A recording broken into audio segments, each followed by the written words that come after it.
आप सभी को फिर से एक बार बिहार एसटीईटी 2019 में स्वागत है।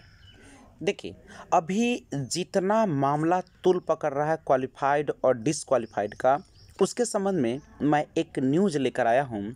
और वो हमारे एक जो सहयोगी साथी हैं बीपी, उन्होंने हमें कुछ मैसेज किए हैं। ज़रा गौर से उनकी बातों को सुनेगा और उनमें कहीं न कहीं सच्चाई भी झलकती है। तो आइए ले चलते हैं उनके कमेंट्स पर। हमको आज तक यह समझ में नहीं आया है भाई कि साहब कि जो बच्चे एसटीईटी में फेल किए हैं वह अपने अधिकार के लिए हाई कोर्ट में केस कर रहे हैं, क्योंकि उनको लगता है कि मेरे साथ नाइंसाफ़ी हुआ है। लेकिन जो पास किए हैं उसको इस बात से दिक्कत क्यों हो रही है, उसको क्यों मिर्ची लग रही है और आपस में फेल और पास में क्यों लड़ाई कर रहे हैं। साफ साफ जाहिर बात है कि जिसको लगता है कि बिहार विद्यालय परीक्षा समिति ने गलत रिजल्ट प्रकाशित किया, वह बिहार विद्यालय परीक्षा समिति के खिलाफ हाईकोर्ट में केस कर रहे हैं, ना कि पास करने वाले के खिलाफ। पास करने वाले विद्यार्थी, एक बात दिल पर हाथ रखकर बताइए कि आज संजोग बस पास कर गए, अगर यही फेल किए होते तो आज जो पास करने वाले फेल का विरोध कर रहे हैं ना, हाई कोर्ट में जाने के लिए वही पास विद्यार्थी इसका समर्थन में खड़ा रहते हैं।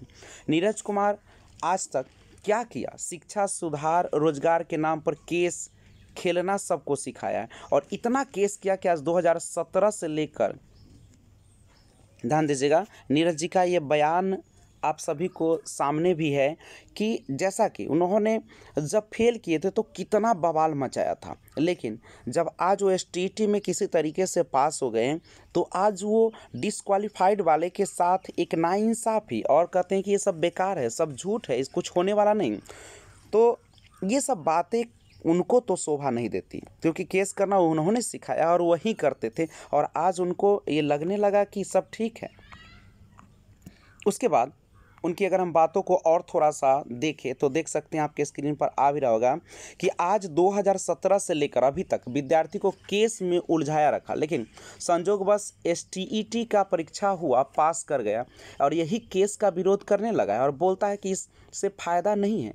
तो यह बात तो उनको आज से 4 साल पहले भी सोचना चाहिए था कि केस से फ़ायदा नहीं है, तो फिर इतना केस क्यों किया। और कल उसका एक केस डिसमिस हो गया, बीटेट जो 2017 वाला, जिसमें गलत प्रश्नों के बदले मार्किंग की बात कर रहा है, तो उसको होश आया है। और यही एसटीईटी अगर वह फेल कर जाता ना तो फिर केस करके सबको आगे केस करने में खड़ा रहता। शिक्षा सुधार रोजगार वाले नीरज कुमार, यह लोग पास करने वाले विद्यार्थी अपना स्वार्थ में लीन हो गए और फेल करने वाले बच्चों को धमकी देते। यह धमकी और से काम चलने वाला नहीं है। जिसके साथ अन्याय हुआ है वो कोर्ट जाएगा, हाई कोर्ट को लगेगा इसका पक्ष मजबूत है तो परीक्षा रद्द होगा, और माननीय हाई कोर्ट को लगेगा कि पक्ष कमज़ोर है तो केस में हार होगी। इसमें पास करने वाले बच्चे को कोई दिक्कत नहीं होनी चाहिए और फेल वाले के साथ उसका समर्थन होना चाहिए कि आप लोग भी अपने अधिकार के लिए लड़ सकते हैं, क्योंकि आप लोग के साथ नाइंसाफ़ी हुआ है, इसमें आपस में झगड़ा क्यों। तो पास वाले बच्चे से अनुरोध है कि वह सिर्फ अपना स्वार्थ ना देखे, दूसरे का भी भलाई भी देखे।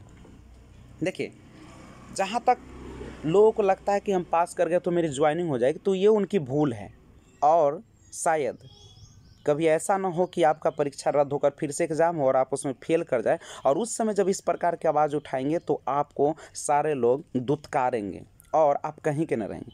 पास हो जाना और फेल हो जाना ये कोई बड़ी बात नहीं है, लेकिन हाँ, अगर आप न्याय के साथ खड़े नहीं हो सकते हैं तो आपको अन्याय करने का भी कोई हक नहीं।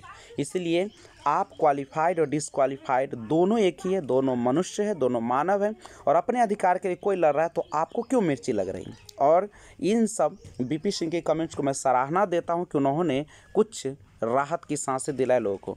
और मैं बता दूं कि हो सकता है कि केस होते रहेंगे, हज़ारों केस होते हैं, और अभी तो 4 केस ही आपके बेंच पे दिख रहा है, डबल बेंच पे, लेकिन वो अनंत केस होंगे और ये तब तक चलेगा जब तक कि पूरा न्याय नहीं मिल जाता। हो सकता है कि आपका रिजल्ट कैंसिल भी हो जाएगा, तब उस समय माथे पर रखने के सिवा